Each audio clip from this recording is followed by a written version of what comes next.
Monsieur le Président du Faso, Monsieur le Président du Ghana, Monsieur le Premier ministre du Niger, Mesdames et Messieurs en vos qualités, rangs, titres et fonctions, chers amis.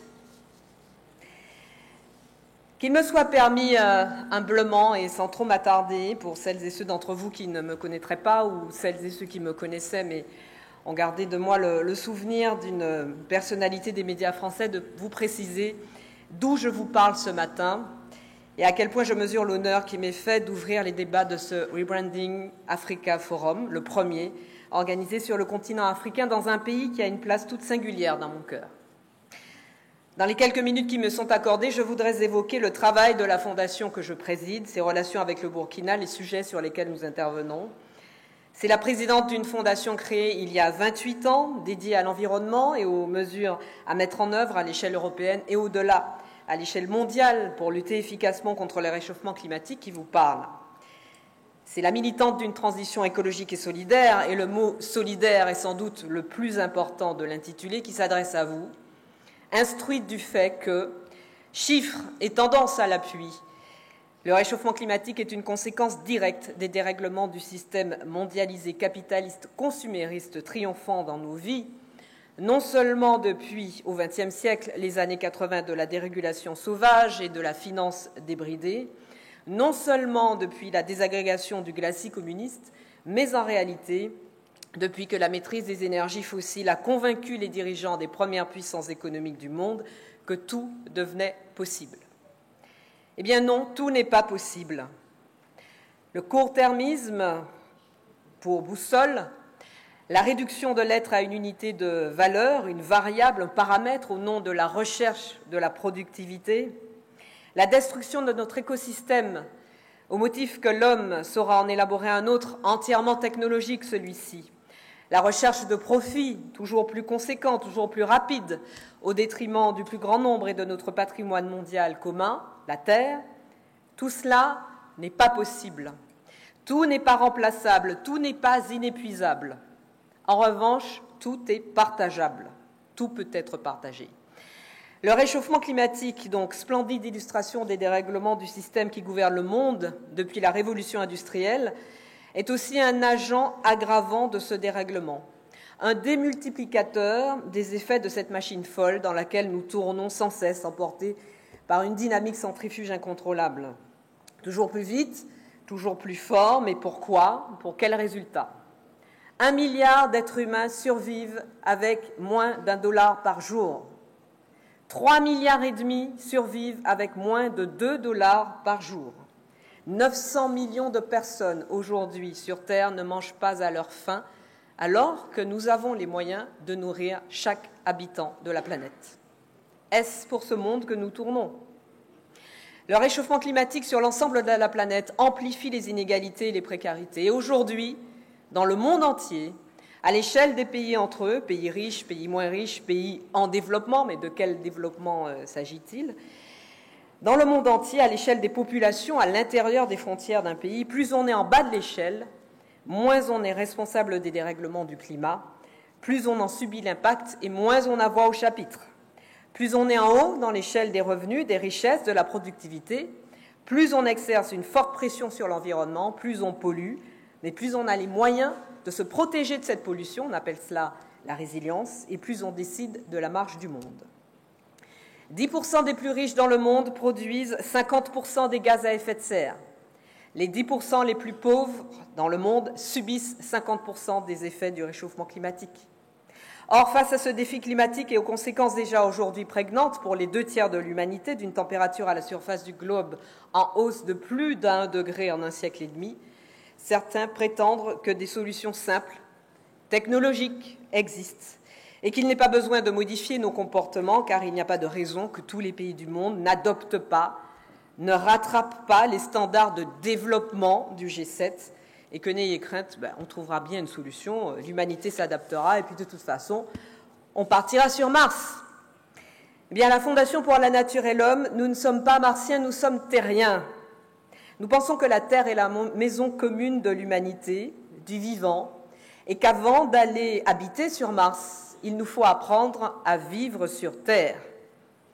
Nous pensons que face à l'urgence climatique, face à cette triple peine pour les moins favorisés, ils sont moins responsables du changement, mais en subissent plus d'impact et ont moins voix au chapitre, il y a une réponse moins consumériste, moins destructrice, plus partageuse et plus sensée à dessiner ensemble.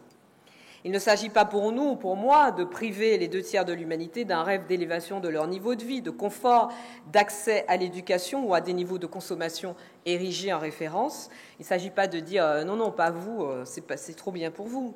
Il s'agit de promouvoir ici, comme en France, le pays où j'habite, non pas du moins, mais du mieux.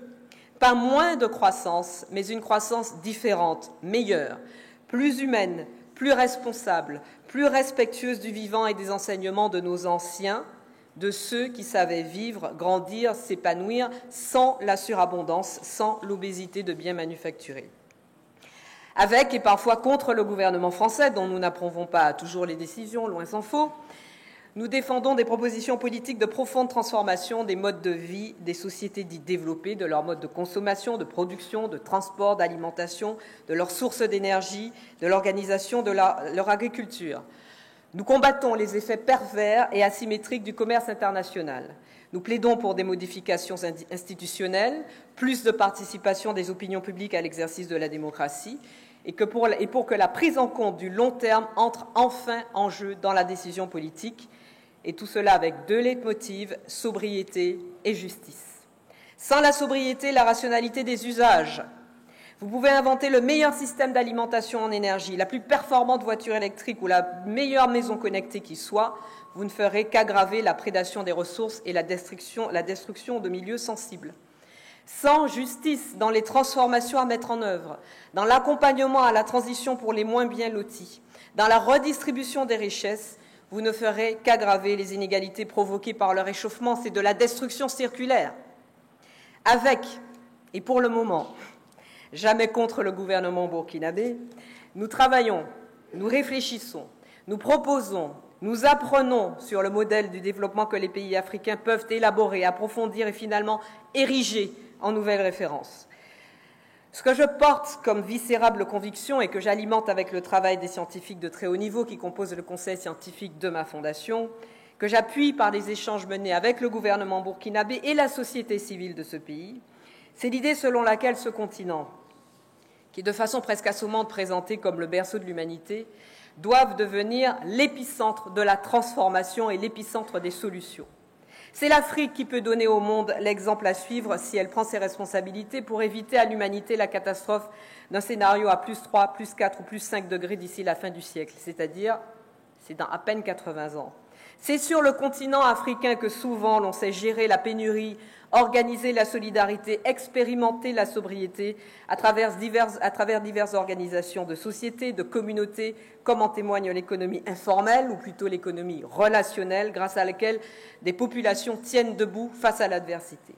Dans un pays, le Burkina, si dépendant de son secteur agricole, confronté à tous les défis sociaux et environnementaux que l'on sait, nos propositions techniques et institutionnelles portent sur les conditions législatives, financières, d'aménagement du territoire à mettre en place pour un soutien massif à la conservation des écosystèmes, la valorisation des sols et leur fertilité, la qualité et la disponibilité de l'eau, la préservation de la biodiversité, par exemple avec le développement des paiements de services environnementaux assurant un revenu supplémentaire et de meilleures conditions de travail aux agriculteurs, mais aussi à des communautés entières. Avant tout parce que le cercle vertueux lancé par la préservation des sols, la captation de CO2 par couvert végétal, la rotation de culture, l'alternative à la bâti-brûlis, l'association élevage-agriculture pour la préservation de l'environnement, c'est une production agricole diversifiée. On sait l'importance de la diversification pour la biodiversité, pour les qualités nutritionnelles des cultures. C'est une neutralisation des insectes ravageurs, des agents pathogènes à moindre frais et moindre coût pour l'environnement sans chimie destructrice. C'est une restauration des potentiels productifs des sols par la fertilisation organique, la création d'une chaîne de valeur, la valorisation de filières comme celle du karité, du néré, du moringa, l'obtention d'un consensus autour d'un objectif commun de préservation de la ressource qui permet de conjuguer les intérêts des agriculteurs et des éleveurs. On sait combien les discordes entre pastoralisme et paysannerie peuvent dégénérer en conflits civils majeurs. C'est un enjeu de santé publique. Je sais que le ministre de la Santé est dans la salle. C'est un facteur d'attractivité supplémentaire pour le tourisme, pour les investissements étrangers. C'est un moyen de contourner les difficultés liées aux droits fonciers quand il s'agit de déterminer les responsabilités en cas d'avarie, les propriétés en cas de bénéfice. Et c'est un sujet qui porte en germe le changement de paradigme réclamé par tous ici, tous ceux que j'ai rencontrés dans les cabinets ministériels ou sur le terrain, lequel changement de paradigme, entre parenthèses, est l'un des meilleurs arguments pour rendre éligibles au Fonds vert climat des projets d'envergure. Le temps presse. Je passe rapidement sur les propositions du Conseil scientifique de la Fondation en matière de redevances affectées à large assiette, par exemple une redevance indolore sur les unités téléphoniques, les connexions aux réseaux sociaux, les paris sportifs ou encore les nuitées touristiques.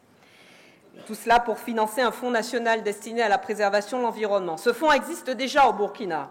Il est soutenu par la Banque africaine de développement et par la Banque mondiale. Ces deux institutions seraient-elles prêtes à accompagner le Faso dans un changement d'échelle du soutien aux services environnementaux, à l'agroécologie, à l'agroforesterie?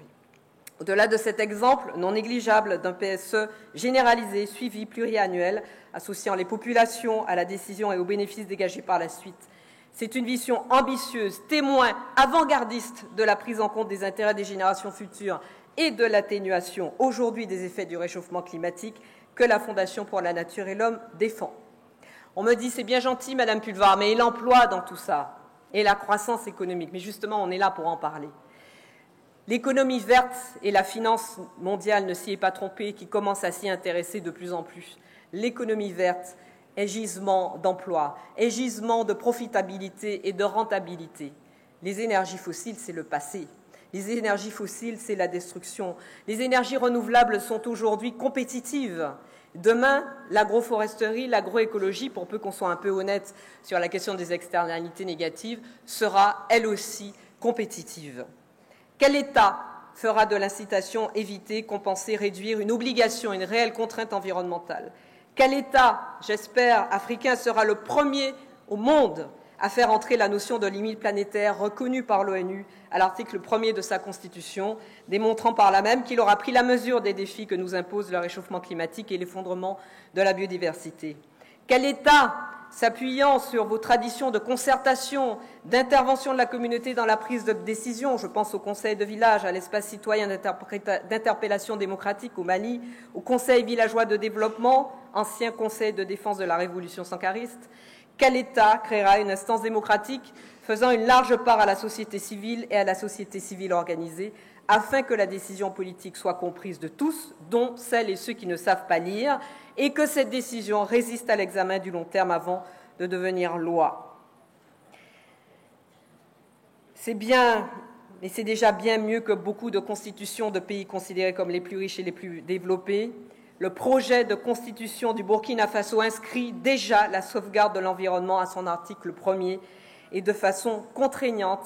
Il reconnaît le crime d'écocide, stipule le droit de l'homme à l'environnement. Mais on peut aller encore plus loin, avec tout mon respect, Monsieur le Président. Dans vos relations commerciales avec des géants comme la Chine ou l'Inde, que l'immédiateté des effets d'accords dits gagnant-gagnant n'occulte pas d'éventuelles externalités négatives aujourd'hui, effets préjudiciables demain. Ces géants ont autant besoin de vous que vous avez besoin d'eux. Le monde a tout autant besoin de vous que vous avez besoin de lui. Il a besoin de vos forêts, de vos ressources, de vos espaces. Il a besoin de votre main-d'œuvre. Rappelez-le lui. Ne vous laissez pas faire. N'acceptez plus qu'un Américain ait une empreinte environnementale 10 fois plus forte, un Européen 7 fois plus forte que celle d'un Africain subsaharien, alors que c'est l'Africain qui en subit le plus les conséquences. Ce continent africain, qui participe si peu à la surchauffe du globe, même s'il a sa part, mais en subit si fort déjà aujourd'hui les conséquences, particulièrement, bien sûr, en zone sahélienne, ne pourra mieux être défendu que par lui-même, par ses dirigeants qui ont et auront des comptes à rendre sur leur capacité à faire respecter leurs ressources, à protéger leur population. Vous ne m'avez pas attendu, évidemment, pour tenir ce raisonnement, pour mettre en œuvre les politiques nécessaires. Et ce n'est pas en surplomb, ni en donneuse de leçons, que je m'adresse à vous aujourd'hui. Au contraire, c'est bien modestement qu'une petite fille d'Aimé Césaire, une demi-sœur éloignée de l'autre côté de l'Atlantique, vient s'adresser à des petits-fils et des petites filles de Léopold Sédar Senghor, de Thomas Sankara, de Patrice Lumumba, de Walter Emma Sisulu, pour ne citer qu'eux. Cette petite fille d'Aimé Césaire vient vous dire, n'écoutez pas ceux qui parlent de petits pas, d'avancées progressives, comme hier on nous disait « go slow » dans la lutte pour les droits civiques. Ce sont toujours les moins concernés qui prônent ce genre de pragmatisme. Aujourd'hui, et j'en termine, la situation climatique est une tragédie, et vous en êtes sur ce continent, comme d'autres frères et sœurs de l'hémisphère sud, les premières victimes. Alors n'attendez pas. Il ne s'agit pas de rattraper quelques modèles que ce soit, il s'agit d'inventer un nouveau chemin. On vous dit que l'ampleur des transformations à engager les rend impossibles. Chaque fois que vous entendez cela, répondez, eh bien justement, à l'impossible nous sommes tenus, au rendez-vous de l'impossible nous sommes présents. Chaque fois qu'on vous parlera d'écologie punitive, répondez que la punition, elle est là, déjà, tous les jours, pour les paysans d'Afrique de l'Ouest qui subissent des précipitations de plus en plus violentes, mais de plus en plus espacées, bouleversant la saisonnalité des récoltes. Chaque fois qu'on vous parlera d'efforts, répondez que le premier effort à faire, c'est celui de l'autre, l'effort à fournir, parce que l'autre ne le fournit pas, l'effort d'aller vers l'autre et de le comprendre pour construire ensemble. L'apocalypse est à nos portes, avec plus de sécheresse, plus de ravageurs, plus de phénomènes extrêmes. Oui, je vous réponds que oui, mais je vous dis aussi, ne baissons pas les bras, car c'est un luxe que nous ne pouvons pas nous permettre. Je vous remercie de votre aimable attention.